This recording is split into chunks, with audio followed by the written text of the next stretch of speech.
दोस्तों, कभी कभी हमारे पास बवासीर की शिकायत लेकर कुछ मरीज ऐसे भी आते हैं जिनको बवासीर जैसी तकलीफ रहती है। जैसे कि शौच में खून का गिरना, उस जगह पर दर्द होना, शौच के रास्ते से मस्से जैसा मांसल भाग बाहर आना। पर जब हम उनकी डिटेल हिस्ट्री लेते हैं, उनसे गहराई से तकलीफ के बारे में सवाल पूछते हैं, उनका क्लिनिकल एग्जामिनेशन करते हैं, तब हमें शक होता है कि यह बवासीर बीमारी नहीं तो और ही कुछ अलग बीमारी है। तब हम उस मरीज को कुछ और जांच करने की सलाह देते हैं। उस जांच के रिपोर्ट से पता चलता है कि उनको बवासीर नहीं, आंतों का कैंसर है। और फिर ऐसे मरीजों को उनका अगला इलाज करवाने हम उन्हें कैंसर सर्जन के पास भेजते हैं। तो दोस्तों, आज की इस वीडियो में हम यह बीमारी बवासीर से कैसे अलग लक्षण दिखाती है वो भी हम समझेंगे। तो इस वीडियो को पूरा देखें। वीडियो में आगे बढ़ने से पहले मैं अपना परिचय देना चाहूँगा। मैं डॉक्टर सुधाकर तोड़कर पिछले 15 सालों से महाराष्ट्र के छत्रपति संभाजी नगर में बवासीर विशेषज्ञ के रूप में मेडिकल प्रैक्टिस कर रहा हूँ। दोस्तों, बवासीर के लक्षण और आंतों में हुए कैंसर के कारण दिखाई देने वाले लक्षण एक जैसे ही होते हैं। जैसे कि शौच के समय खून का गिरना, गुदामार्ग में दर्द होना, शौच करते समय गुदामार्ग से कुछ मस्से जैसा मांसल भाग बाहर आना, शौच को धोते समय वह हाथ को लगना।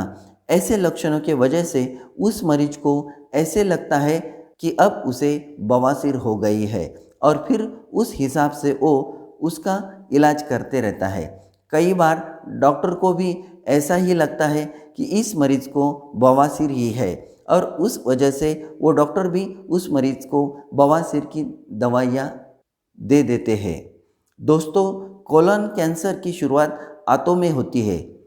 तब उस मरीज में शौच से खून गिरने के साथ साथ ही उसके पेट में दर्द होना, भूख कम होना, पेट में भारीपन महसूस होना, बेवजह वजन घटना, कभी कॉन्स्टिपेशन होना तो कभी लूज मोशन होना, सुबह उठते ही तुरंत टॉयलेट जाने की इच्छा होना, मतलब इमरजेंसी होना, टॉयलेट होकर आने के बाद भी पेट पूरा खाली नहीं हुआ है ऐसा महसूस होते रहना, एक तरह की थकान या कमजोरी महसूस होती रहना, इस तरह के लक्षण दिखाई देते हैं।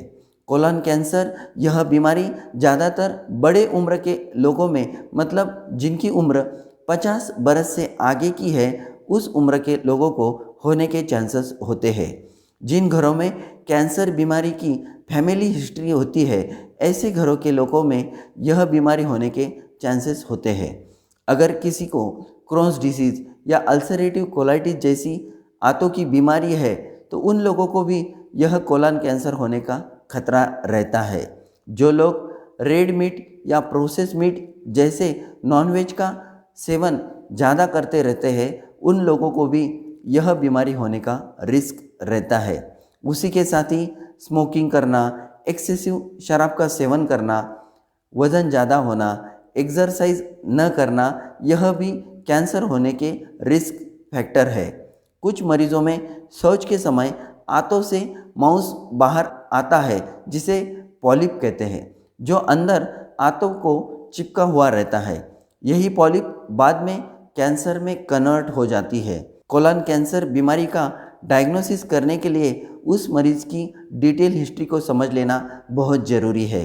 मरीज को ठीक से चेक करना, उसकी फैमिली हिस्ट्री देखना और उसी के साथ साथ कुछ जांच करना जरूरी होता है, जैसे कि blood test, stool test, colonoscopy, biopsy test, मतलब उस बड़े हुए मांस का छोटा सा टुकड़ा निकालकर टेस्ट के लिए लैब में भेजा जाता है। CT scan, MRI, PET scan, इस तरह के कुछ इमेजिंग टेस्ट कराई जाती है जिससे उस बीमारी का डायग्नोसिस पक्का होता है। बीमारी कितनी फैली है, कौन सी स्टेज में है, यह समझने में मदद मिलती है। कोलन कैंसर के इलाज के बारे में बात करें तो कैंसर कौन से स्टेज में है उसे देखकर इलाज करते हैं।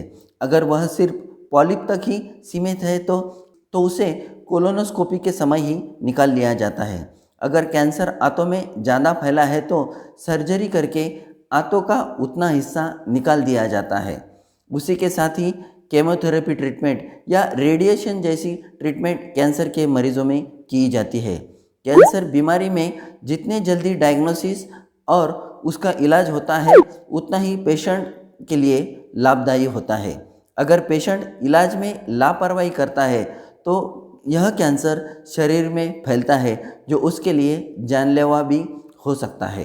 तो दोस्तों, यह थी कोलन कैंसर के बारे में शास्त्रीय जानकारी। आपको यह वीडियो कैसे लगा हमें कमेंट बॉक्स में ज़रूर लिखें।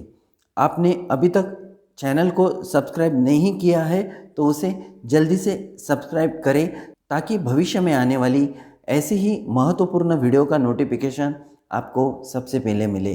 तो दोस्तों, आज के लिए इतना ही। तो फिर मिलते हैं अगले किसी ऐसे ही नॉलेजेबल वीडियो को लेकर। तब तक के लिए धन्यवाद। Stay fit, stay healthy.